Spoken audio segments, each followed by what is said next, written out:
ஸல்லல்லாஹு அலைஹி வஸல்லம் அவர்கள் வஃபாத்தாகும் போது சொன்னார்கள், யூத கிறிஸ்தவர்கள் அவருடைய நபிமார்கள் சாலிஹீன்கள் மரணித்தால் அவர்களை அடக்கி கபர்களை கட்டிவிடுவார்கள், எனக்கு செய்து விடாதீர்கள் என்று எச்சரிக்கை செய்தார்கள்.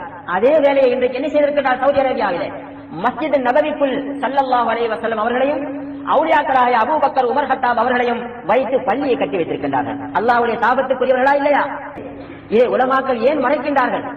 ஏன் சத்தியத்தை சொல்லி இந்த மக்களை நரகத்திலிருந்து காப்பாற்றுகிறார்கள்? இல்லை, அல்லாஹ் இவர்களுக்கு நேர்வழியை காட்ட வேண்டும். யார் ஒரு பித்அத்தை செய்கின்றவனுக்கு இடமளிக்கின்றானோ அவனையும் அல்லாஹு தஆலா சபிக்கின்றான். அல்லாஹ் அல்லாதவர்களுக்கு அறுத்து பணிகின்றார்களே அல்லாஹ் சபிக்கின்றான். இவர்களுக்கு தெரியாது. சென்று பாருங்கள், பள்ளிவாசல் துறை, கீரியங்கள்ளி, இதே போன்று மதுரங்குடி, நல்லாந்தழுவை, இதே போன்று கச்சிமலை. யா அல்லாஹ், சத்தியத்தை மக்களுக்கு சத்தியமாகும், அசத்தியத்தை மக்களுக்கு அசத்தியமாகும் காட்டிவிடும். இது சாபத்துக்குரிய என்பதற்கு இப்போது தருகின்ற ஆதாரத்தை பாருங்கள். ஆமிர் இப்னு வாசிலா என்ற ஒருவர் கூறுகின்றார், குந்து இந்த அலி இப்னு அபி தாலிப், நான் அலி இப்னு அபி தாலிப் ரலியல்லாஹு அன்ஹு அவர்களுக்கு நான் இருந்து கொண்டிருந்தேன். ஃபஅதாஹு ரஜுல், ஒரு மனிதர் அங்கு வந்தார். ஃபகால் மா கான நபி ஸல்லல்லாஹு அலைஹி வஸல்லம் யுஸிர்ரு இலை, வந்து சொன்னார்கள், யா அமீருல் முஃமினீனே, அல்லாஹ்வுடைய தூதர் மற்றவர்களுக்கு தெரியாமல் உங்களிடத்தில் ரகசியமாக ஏதாவது சொன்னார்களா என்று கேட்டார்கள். கோபம் வந்து விட்டது அலிக்கு. وقال ما كان النبي صلى الله عليه وسلم يسر الي شيئا يكتمه الناس, மக்களுக்கு மறைத்து விட்டு எனக்கு மட்டும் விசேஷமாக எதையும் அல்லாஹ்வுடைய தூதர் சொல்லவில்லை. எனினும் غير انه حدثني بكلمات, ஆனால் அல்லாஹ்வுடைய தூதர் ஒரு நாள் 4 விடயங்களை சொன்னார்கள். அதை நான் ஒரு தாளிலே எழுதி என்னுடைய வாள் உரைக்குள் வைத்திருக்கிறேன். அவ்வளவுதான். எனக்கு மிக விருப்பமான ஒரு ஹதீஸாக இருந்தது. உடனே அதை தாளிலே எழுதி வாள் உரைக்குள் வைத்திருக்கின்றேன். அது என்ன? 4 விடயங்கள். ஃபகால் மா ஹுன்ன யா அமீருல் முஃமினீன், அமீருல் முஃமினீனே, அந்த 4 விடயங்கள் என்ன என்று சொல்லுங்கள் என்று நான் கேட்டேன். கால், சொன்னார்கள், கால நபி ஸல்லல்லாஹு அலைஹி வஸல்லம் லஅனல்லாஹு மன் லஅன வாலிதை. முதலாவது விடயம், யார் தன்னுடைய தாய் தந்தையை லானத்து செய்கின்றானோ, சபிக்கின்றானோ, அவனை அல்லாஹ் சபிக்கின்றான். ஒன்று. வலஅனல்லாஹு மன் லபஹ லிகைரில்லாஹ், யார் அல்லாஹ் அல்லாதவர்களுக்கு அறுத்து பலியிடுகின்றாரோ அவரையும் அல்லாஹ் சபிக்கின்றான். மூன்றாவது விடயம், மன் ஆவா முஹ்திஸன், யார் ஒரு பித்அத்தை செய்கின்றவனுக்கு இடமளிக்கின்றானோ அவனையும் அல்லாஹு தஆலா சபிக்கின்றான். 4வது விடயம், மன் கய்யர மனாரல் அர்த், யார் பூமியின் எல்லைகளை, ஒருவருடைய காணியின் எல்லையை மாற்றுகின்றாரோ இவரையும் அல்லாஹ் சபிக்கின்றான் என்று சொன்னார்கள். இது சஹீஹ் முஸ்லிமிலே வந்திருக்கக்கூடிய ஹதீஸ். முதலாவது, தாய் தந்தையை சபிப்பவனை அல்லாஹ் சபிக்கின்றான். 2வது விடயம், அல்லாஹ் அல்லாதவர்களுக்கு அறுத்து பலியிடுகின்றார்களே அல்லாஹ் சபிக்கின்றான். இவர்களுக்கு தெரியாது. சென்று பாருங்கள், பள்ளிவாசல் துறை, கீரியங்கள்ளி, இதே போன்று மதுரங்குடி, நல்லாந்தழுவை, இதே போன்று கச்சிமலை, நாகூர், சரி, இந்தியாவில் அஜ்மீர், 100கணக்கான அல்ல 1000கணக்கான கோழிகளும் மாடுகளும் ஈராக், ஈஜிப்ட் போன்ற நாடுகளில், சூடான் நாடுகளில் ஒட்டகங்களும் அறுத்து பலியிடப்படுகின்றன. புகாரி இமாமுக்கு, முஹியத்தீன் அப்துல் காதிர் ஜீலானிக்கு, நாகூர் ஆண்டகைக்கு, அஜ்மீர் ஷரீப் அவுலியாவுக்கு என்று அறுத்து பலியிடுகின்றார்கள். இவர் நினைக்கின்றார்கள் மார்க்கம் நன்மை கிடைக்கும், ஆனால் அல்லாஹ்வுடைய சாபத்துக்குரியவர்கள். சஹீஹான ஹதீஸ். அடுத்தது, இந்த பூமி எல்லைகளை மாற்றுபவர்கள். அல்லாஹ் காப்பாற்றி விட்டான் ஜமாஅத்துல் முஸ்லிமீனை. இப்படி ஒரு நிகழ்ச்சி நடக்கவே முடியாது. ஒரு அங்குலம் கூட எடுக்க மாட்டார்கள். இதற்கு இஸ்லாம் அனுமதிப்பதும் இல்லை. இந்த ஜமாஅத்தை வழிநடத்துகின்ற அமீரும் அனுமதிக்க மாட்டார். ஆனால் பிரிவுகளில் சர்வ சாதாரண வேலையை அடைக்கும் போது பிரச்சனை ஏற்பட்டுவிடும். தூக்கி போட்டு வராங்க வேலையை, கம்பி அடைக்கும் போது பிரச்சனை. இப்படி யாராவது எல்லையை மாற்றினால் அல்லாஹ் அவர்களை சபிக்கின்றான். 4வது விடயம் என்ன? ஒரு பித்அத் செய்கின்றவனுக்கு தஞ்சம் அளிக்கின்றார்கள், தங்களை வீட்டில் இடம் அளிக்கின்றார்கள், இவர்களை அல்லாஹ் சபிக்கின்றான். எனவே பித்அத் செய்பவரை அல்லாஹ் சபிக்கின்றான் என்பதற்கு தெளிவான ஆதாரம். அது மட்டுமல்ல, ஸல்லல்லாஹு அலைஹி வஸல்லம் அவர்கள் வஃபாத் ஆகும் போது சொன்னார்கள், யூத கிறிஸ்தவர்கள் அவருடைய நபிமார்கள் சாலிஹீன்கள் மரணித்தால் அவர்களை அடக்கி கபர்களை கட்டிவிடுவார்கள், எனக்கு செய்து விடாதீர்கள் என்று எச்சரிக்கை செய்தார்கள். அதே வேலையை இன்றைக்கு என்ன செய்திருக்கிறார் சவுதி அரேபியாவிலே? மஸ்ஜித் நபவிக்குள் ஸல்லல்லாஹு அலைஹி வஸல்லம் அவர்களையும் அவுலியாக்களாகிய அபூபக்கர் உமர் கத்தாப் அவர்களையும் வைத்து பள்ளியை கட்டி வைத்திருக்கின்றார்கள். அல்லாஹ்வுடைய சாபத்துக்குரியவர்களா இல்லையா? சிந்தித்து பாருங்கள். எனவே அல்லாஹ் தஆலா எங்களை காப்பாற்ற வேண்டும். எந்த ஒரு முஸ்லிமை அடக்கி அவர்களுக்கு மேலால் பள்ளி கட்டுவதும் கபறு கட்டுவதும் தவிக்கப்பட்டிருக்கின்றது. எனவே இதில் விசேஷமாக சொன்னார்கள், மதீனாவிலே ஒருவர் இந்த பிதஅத்தை ஏற்படுத்துவாரே ஆனால் அவர் மீது அல்லாஹ்வுடைய சாபமும் உண்டாகும், மலக்குகளுடைய சாபமும் உண்டாகும், எல்லா மக்களுடைய சாபமும் உண்டாகும். பாருங்கள் பிதஅத்துடைய நிலையை. இதை உலமாக்கள் ஏன் மறைக்கின்றார்கள்? ஏன் சத்தியத்தை சொல்லி இந்த மக்களை நரகத்திலிருந்து காப்பாற்றுகிறார்கள்? இல்லை, அல்லாஹ் இவர்களுக்கு நேர்வழியை காட்ட வேண்டும். நாலாவது நான் சொன்னேன், இது ஷிர்க், அதாவது இணை வைத்தல். ஒருவர் பிதஅத்தை செய்கிறார் என்றால் இவர் அல்லாஹ்வுக்கு இணை வைத்த என்றும் சொல்லலாம். இவரை அரபியில் முஷ்ரிக், இணை வைக்கக்கூடியவர் என்றும் சொல்லலாம். இதற்கு ஆதாரம் இருக்கின்றது. குர்ஆனை எடுத்து பாருங்கள், 42வது அத்தியாயம் 21வது வசனம்.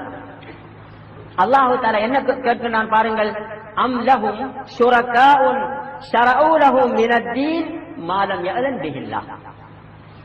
மார்க்கத்தில் அல்லாஹ் அனுமதிக்காத ஒன்றை மார்க்கமாக்குகின்ற இணை தெய்வங்கள், கூட்டாளிகள் இவர்களுக்கு இருக்கின்றார்களா? அல்லாஹ் கேட்கின்றான். நன்றாக கவனியுங்கள். அதாவது அல்லாஹு தஆலா மார்க்கத்தில் அனுமதிக்காதவைகளை மார்க்கமாக்குகின்ற இணையாளர்கள் அல்லாஹ்வுக்கு இருக்கின்றார்களா என்று கேட்டுவிட்டு அல்லாஹ் கூறுகின்றான், வலௌலா கலிமத்துல் ஃபஸ்ல் லகுதிய பைனஹும். அதாவது குற்றம் செய்பவர்களுக்கு தண்டனை மறுமையில் தான் கிடைக்கும் என்ற தீர்ப்பு முந்தி இல்லாமல் இருந்திருந்தால் இவர்களுக்கு மத்தியில் தீர்ப்பு வழங்கப்பட்டிருக்கும், அனைவரும் அளிக்கப்பட்டிருப்பார்கள். இப்படி மார்க்கத்தில் புதிதாக உருவாக்குகின்ற அநியாயக்காரர்களுக்கு துன்புறுத்தும் வேதனை இருக்கின்றது. கூட்டாளியார் ஏன் அல்லாஹ் தஆலா எப்படி கேட்கின்றான்? அல்லாஹ்வுக்கு கூட்டாளிகள் இருக்கின்றார்களா? மார்க்கத்தில் புதிதாக ஒன்றை உருவாக்குகின்ற கூட்டாளிகள். ஒரு உதாரணத்தின் மூலம் விளக்க விரும்புகின்றேன். ஒரு கடை இருக்கின்றது, 3 பேர்களுக்கு இது சொந்தம், பங்கு. இதிலே ஒரு முதலாளி ஒரு 50 ரூபாய் எடுத்து செலவழிப்பார், ஒருவருக்கு கொடுப்பார், உரிமை இருக்கின்றது. இதே போன்று இன்னொருவர் 50 ரூபாய் 100 ரூபாய் எடுத்து கொடுப்பார், செலவு செய்வார், உரிமை இருக்கின்றது, ஒன்றும் கேட்க முடியாது. இதே போன்று இன்னொருவர் 200 ரூபாய் எடுத்து கொடுப்பார், செலவு செய்வார், கேட்க முடியாது. ஏன்? பங்காளி, உரிமை இருக்கின்றது. ஆனால் மார்க்க விஷயத்தில் அல்லாஹு தஆலா ஒருவன் மட்டும்தான் இந்த மார்க்கத்தை உருவாக்குபவன். ஃபர்து, ஹராம், வாஜிபு, சுன்னத், முஸ்தஹப் என்று சொல்வோன் அல்லாஹ் மட்டும்தான், வேறு யாருக்கும் உரிமை இல்லை. நான் திடீரென்று ஒரு வணக்கத்தை உருவாக்கிவிட்டு, உதாரணமாக மாரிபு தொழுகைக்கு பிறகு ஒருவர் சூரத்து யாசீனை ஓதினால் இவருக்கு கபரில் இருந்து விடுதலை கிடைக்கும் என்று ஒரு விஷயத்தை நான் சொல்லி மக்களை உருவாக்கி விட்டேன், செய்கிறார்கள். இது பித்அத். இதை எனக்கு செய்வதற்கு உரிமை இல்லை. அப்படி செய்தால் நானும் அல்லாஹ்வுடைய கூட்டாளி. எந்த விஷயத்தில்? மார்க்கத்தில். அல்லாஹ்வுக்கு எப்படி ஒன்றை ஃபர்து, சுன்னத்து, வாஜிப் என்று சொல்ல அனுமதி இருக்கின்றது, அதிகாரம், அதே போன்று எனக்கும் இருக்கிறது என்பதுதான் கருத்தாகும். இதைத்தான் அல்லாஹ் இங்கு கேட்கின்றான். அல்லாஹு தஆலா அனுமதிக்காத ஒன்றை, அதாவது பித்அத்துகளை, புது புது விடயங்களை மார்க்கமாக்குகின்ற ஷுரக்கா, அதாவது அல்லாஹ்வுக்கு கூட்டாளிகள் இருக்கின்றார்களா என்று கேட்கின்றான். அப்ப அல்லாஹ்வுக்கு கூட்டாளி கிடையாது. ஆனா என்ன செஞ்சு வச்சிருக்கிறாங்க? இவ்வளவு பித்அத்துகளை உருவாக்கி, இது சுன்னத்து, இது ஃபர்து, இது கட்டாயம் செய்ய வேண்டும், நன்மை கிடைக்கும் என்றெல்லாம் சொல்லுகின்றார்கள். இதை செய்யாவிட்டால் அடிப்பார்கள். நீங்க காலி பகுதியிலே சென்று ஒரு பள்ளியில் பகிரங்கமாக நீங்கள் தொழுதுவிட்டு கூட்டு துவா ஓதாமல் திரும்பி வந்து பாருங்கள், உயிரோடு வர முடியாது. சுபஹ் தொழுகை நடத்திவிட்டு குனுவத்து ஓதாமல் வந்து பாருங்கள், இது பித்அத்து கூடாது என்று வர முடியாது. ஏன்? அவர்கள் இதை மார்க்கம் ஃபர்து என்று நினைக்கின்றார்கள், இந்த குனுவத்தை, இந்த பித்அத்தை. எனவே இவர்கள் அல்லாஹ்வுடைய கூட்டாளிகள். இது தெளிவான ஷிர்காகும். எனவே அல்லாஹ் கேட்கின்றான், அம் லஹும் ஷுரகாஉன். ஷரீக் என்ற சொல்லுடைய பன்மை ஷுரகா, கூட்டாளிகள்.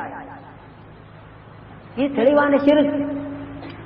இதை முன்பு தௌஹீத் ஜமாஅத்தில் இருந்தவர்கள் இப்படி பித்அத் செய்பவர் முஷ்ரிக், ஷிர்க்வாதி என்று சொல்லி இருக்கின்றார்கள். ஆனால் இந்த சத்தியம் வந்ததற்கு பிறகு அவருடைய ஃபத்வாவை மாற்றி விட்டார்கள். இப்போது கூடும் என்கிறார்கள், அவ்வளவுதான். எனவே இந்த ஆயத்தின்படி 42:21 படி ஒரு பித்அத் செய்கின்றவரை முஷ்ரிக் என்றும் சொல்லலாம். இப்போது வாருங்கள், முஷ்ரிக்குடைய நிலைமை. சுப்ஹானல்லாஹ், குர்ஆனில் என்ன சொல்லுகின்றான் அல்லாஹ் தஆலா? இந்த சமூகத்தில் என்ன நடக்கின்றது? யா முஹ்யித்தீன் என்கிறார்கள். தெளிவான ஷிர்க். எப்படி சத்தியம் பண்ணுகின்றார்கள்? பள்ளியிலே வந்து மிம்பரில் அடித்து சத்தியம் செய்கின்றார்கள். நீதிமன்றங்களில் குர்ஆன் எடுத்து வைத்து அதிலே கையை அடித்து சத்தியம் செய்கிறார்கள். அல்லாஹ் அல்லாஹ்வுக்கு அறுத்து பலியிடுகின்றார்கள். எத்தனை சிறுக்குகளை செய்கின்றார்கள். ஆனால் இந்த உலமாக்கள் பார்த்துக் கொண்டிருக்கிறார்கள். இதனுடைய நிலைமை என்ன? குர்ஆனை நீங்கள் எடுத்து பாருங்கள். அல்லாஹ் தஆலா என்ன கூறுகின்றான்? ஃபஇன்னஹு மன் யுஷ்ரிக் பில்லாஹி ஃபகத் ஹர்ரமல்லாஹு அலைஹில் ஜன்னah. யார் அல்லாஹ்வுக்கு இணை வைக்கின்றானோ அவனுக்கு அல்லாஹ் சொர்க்கத்தை ஹராமாக்கி விட்டான். வ மஅவாஹுன் நார், அவர்கள் ஒதுங்கும் தலம் நரகலோகம். இப்படி இந்த விதத்தை செய்வதும் ஷிர்க் என்று வந்திருக்கிறது இந்த ஆயத்தின்படி. எனவே இவர்களுக்கு சொர்க்கம் ஹராம். எனவேதான் நாங்கள் கூறுகின்றோம் இந்த பிரிவுகள் சொர்க்கம் செல்லாது என்று. குல்லுஹும் ஃபின்னார், அனைத்து பிரிவு நரகம் செல்லும். பகிரங்கமாக விதத்தை செய்து கொண்டிருக்கின்றார்கள். எனவே ஒவ்வொரு நேரத்திலும் அல்ஹம்துலில்லாஹ் என்று நாங்கள் அல்லாஹ்வை புகழ வேண்டியிருக்கின்றது. எவ்வளவு பெரிய ஒரு அருட்படை என்று பாருங்கள். அல்லாஹ்வுடைய இந்த தூய்மையான மார்க்கத்தில் ஷிர்க், பித்அத், குஃபுர், ஜாஹிலியத் போன்ற இந்த அனைத்து விடயங்களில் இருந்தும் சுவர்க்கத்துக்கு செல்வதற்கு எது தடையாக இருக்கின்றனவோ அவைகள் இருந்து அல்லாஹ் ஜமாஅத்துல் முஸ்லிமீனை காப்பாற்றி விட்டார். ஏனைய அனைத்து பிரிவுகளும் இவைகளிலே சர்வ சாதாரணமாக சிக்கி கிடக்கின்றார்கள்.